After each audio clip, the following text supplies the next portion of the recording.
Jurgen, can we start talking about your goalkeeper again, because it's some reputation that he's developed in penalty shootouts. He's now saved more penalties in penalty shootouts than any other Liverpool goalkeeper. In history. In history. Wow. Yeah, but let's just talk about tonight. So I can't remember the others, but of course they were good as well. But tonight there were 3 really good penalties. They all go in the corner. So it's not that it's like a bad one and they don't hit the ball or slip a little bit before they shoot or whatever. No, they're really good, and he saved them anyway. So that's massive. But I think we never hold it back somehow that we said, oh, we could not play. No, he's exceptional. He's absolutely exceptional. Had now not the best season so far because he came back from holiday and was injured, and it took a really long time to get him back in training and back to speed, but obviously he's ready now. And the goalkeeper coaches are just doing an incredible job. He's there, and I'm pretty sure he would say it exactly the same. It's their product, because what they do with him and the goalie they develop is a modern goalie. Calm as you like, can play football, and on top of that can catch balls and can keep the ball out of the net in a really good manner, and that's really good, and I'm over the moon for him that he could have these situations. And when you see him, this very grounded boy, when he barely smiles, but when he smiles, you know it means a lot to him. So really cool. Psychologically, it must be difficult for the opposition when they know they've got facing Kelleher in a penalty because of this reputation. Yeah, it's still a lot of goalkeeper years to come for him. So if he can keep that record, that would be exceptional. Then probably that would be completely insane numbers then. But so no, he did really well. What were your overall thoughts on that? Liked it again. It's the most difficult thing in football that if you put in a team together and you face an opponent who is deep defending, a lot of legs, counter-attacking, long balls, set pieces, all these kind of things. So we obviously didn't have a lot of time to prepare the game, but we could at least train once, because with this team, that's why we changed. That's what I said last year. People always don't like it when you get knocked out, and it's like, very young, you don't take the competition serious. It was never true. But we have two things. We have to make sure that we don't risk anybody. That's very important. And the other thing is we really love to give the boys the opportunity. And now imagine, even if we lose the game tonight in the penalty shootout, if the people wouldn't have seen Stefan, Bobby, Ben, Mel, Leighton, then of course the other young, but Fabio is only a little bit older, if at all. Kelvin, of course, and then Harvey comes on. So there was like 8 or 9 really young boys, and it's so nice to see them that you can give them the opportunity just to play really man's football against a team who wanted to get through. Obviously, we all know. I'm pretty sure I didn't ask anybody, but for Derby, these games would have been really important money-wise. Another round, maybe another Premier League team away, Derby, they fill the stadium themselves. So, and then get through. It's just a great experience. Finally, for me, forgive me if this is the wrong time to ask as well, but obviously in the build-up to the game, there was news about the ownership and obviously talk of what could happen as regards the ownership in the future. How has that impacted on you in your preparation? How do you feel about the situation? No impact at all. So completely. I Pep said pretty much everything yesterday in the press conference. We knew about it a little bit longer. Their thoughts, and I don't 100% understand 100% why we all it gets sold. Like FSC wants to sell the club. What I read is as well looking for investors, and I think that makes sense. That's a good idea, like that. And yeah, what it means to me, what do you mean? So it didn't distract the preparation at all. So it's if the players didn't ask me, but if the players want to ask me, I can tell them everything. We don't need a media for that to tell them what's happening. But for me, it means nothing. Whatever happens, I really like how we work together with our owners. But if that would change, I'm committed to the club.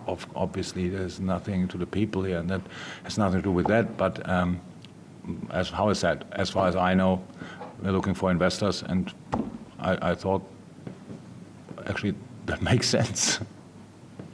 Sam? Yeah, again, sorry, on that, I think the fans will appreciate what you've just said, because it's different circumstance, obviously, but Chelsea, there was so much upheaval when their new owners came in over the summer with the new manager and new players and new director of football. So I think the fans will appreciate the stability that they get from you. So first and foremost, Chelsea got sold.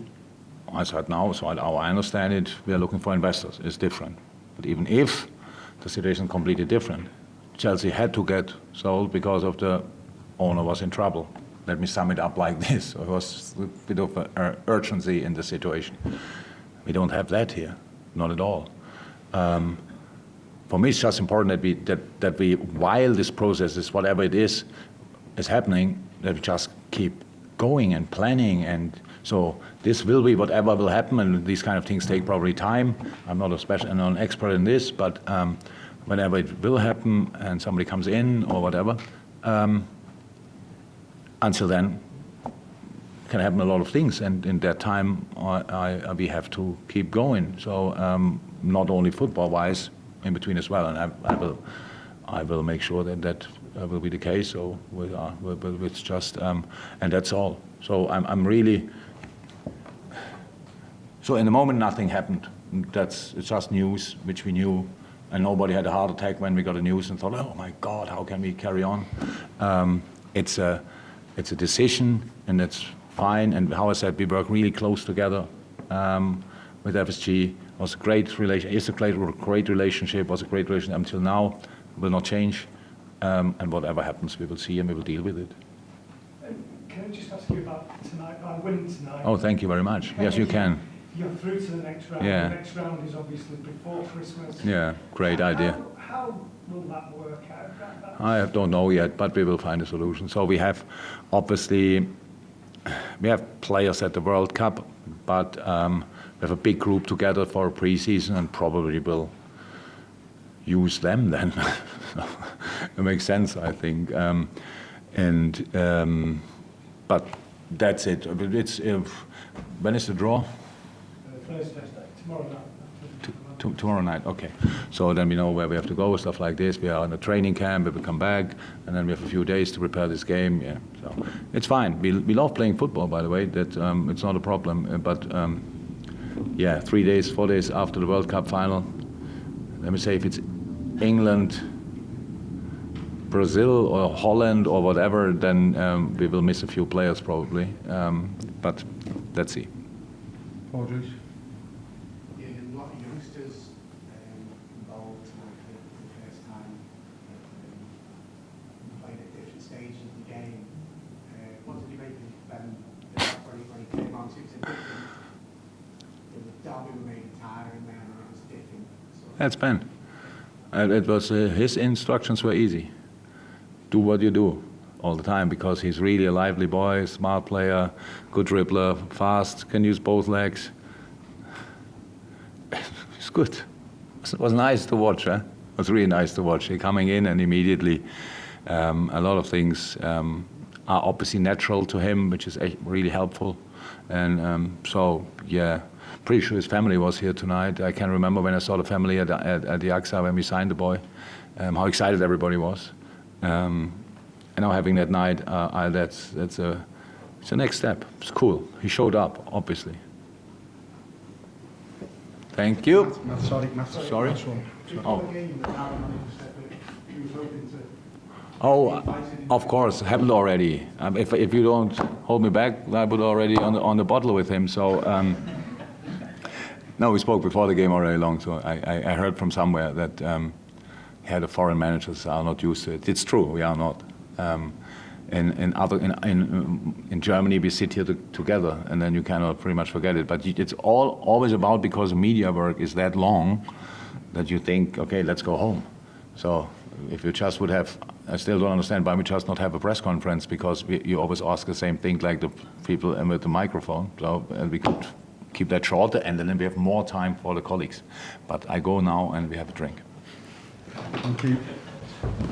Hey, what's happening, everyone? Hope you enjoyed that show. If you did, please do give the video a like and subscribe to the channel as well. If you want even more Liverpool content, either in video or podcast form, do check out Redmen Plus, our subscription service. Tons and tons of great Liverpool content, both in video and podcast forms. Check it out, you will love it.